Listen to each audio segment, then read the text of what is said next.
Bienvenue à tous dans cette 4e édition des vidéos de Science on tourne, le concept proposé par le parc d'aventure scientifique de Frameries. On est encore ici dans les rues de Mons pour poser des questions aux passants et la question du jour est la suivante. Qu'est-ce que c'est qu'un tomatrope? Qu'est-ce que c'est qu'un tomatrope?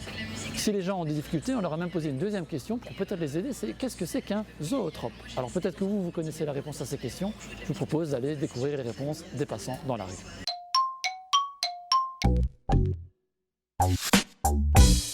Qu'est-ce que c'est qu'un tomatrope? Un tomatrope. Oula. Bon, c'est un animal, c'est sûr, mais quel animal? Quelque chose qui a la forme d'une tomate. Souvent pour aider, je donne l'autre terme, c'est qu'est-ce que c'est qu'un zootrope? Vous avez entendu celui-là? Zootrope, donc c'est au niveau des animaux. Donc zootrope, c'est qui mange de la viande. Donc tomatrope, je pense, en plus je l'ai fait revoir à des élèves en remédiation. Allez. Donc je pense que tomatrope, c'est qu'il y a une alimentation qui est omnivore. Je crois que c'est ça. Eh bien, nous voici de retour à l'entrée du pass à Frameries. Nous avons quitté Mons. Il semblerait que la question autour du tomatrope et du zootrope ait posé quelques difficultés aux personnes que nous avons interrogées. Raison de plus pour nous rendre maintenant dans la fabrique à pixels, l'un des ateliers du pass, où nous attendent Aurélie et Charline. Elles vont vous proposer toutes les deux une chouette activité à faire à la maison pour mieux comprendre de quoi il s'agit. Et elles vont également, bien entendu, vous expliquer tout le fonctionnement autour de ça. L'entrée, c'est par là. Je mets mon masque. Et vous n'avez plus qu'à me suivre.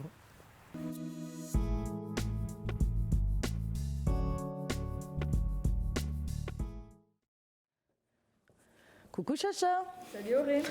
Dis, tu fais quoi là? Eh bien, je décore mon sapin de Noël. Bah, elles sont un peu particulières tes boules de Noël. Ah ouais? Regarde, je t'invite à la faire tourner très très vite. Ah, mais c'est un petit peu comme une boule de Noël tomatrope ça. Tout à fait, c'est ça. Alors, est-ce que ça t'intéresse de savoir comment j'ai réalisé cette boule? Avec plaisir. Ok, alors, première chose, tu as besoin d'un carton. Ce carton, tu peux très bien le prendre sur une boîte de céréales ou encore une boîte de riz. Et c'est parti! Tu as besoin de 2 dessins complémentaires 2 fois, d'un tube de colle, d'une paire de ciseaux et d'un bout de ficelle de plus ou moins 20 cm noué au bout. Première étape, badigeonne ton carton de colle et colle tes 4 dessins dessus. A l'aide de ta paire de ciseaux, découpe-les de sorte à avoir 4 cercles. Plie tes 4 cercles en deux vers l'intérieur. Assemble tes dessins en prenant bien soin de ne pas coller 2 dessins identiques ensemble. Avant d'assembler tes 2 parties, ajoute ta ficelle au milieu. Et voilà comment j'ai réalisé ma boule de Noël tomatrope. Ah ben c'est super sympa. Et dis-moi comment tu fais pour trouver les dessins? Alors, le dessin que j'ai pris ici est disponible sur le site, en ligne. Sinon, si tu es une artiste, tu peux aussi dessiner ou encore écrire. Ah ben génial. Mais dis-moi, tu avais l'air quand même de connaître pas mal le sujet du tomatrope. Est-ce que tu pourrais m'expliquer un petit peu comment ça fonctionne? Pas de souci. Pour ça, je te propose d'aller ensemble sur l'Expo Énergie. C'est parti, allons-y.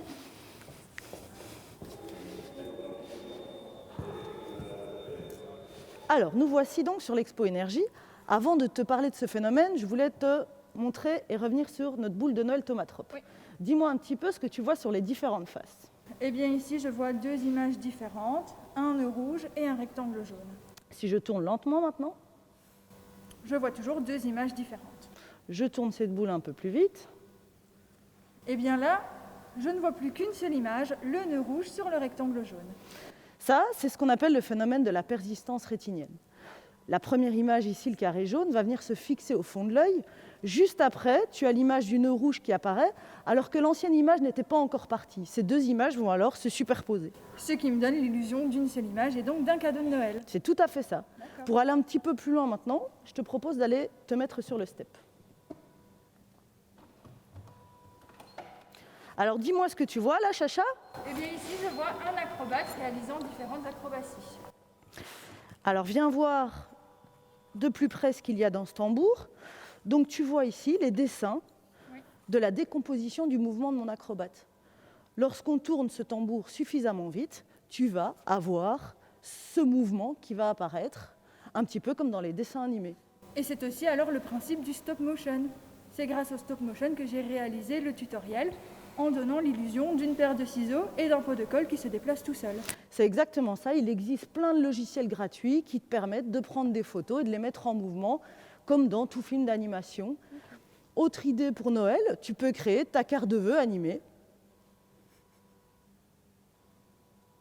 Voilà encore une autre idée originale.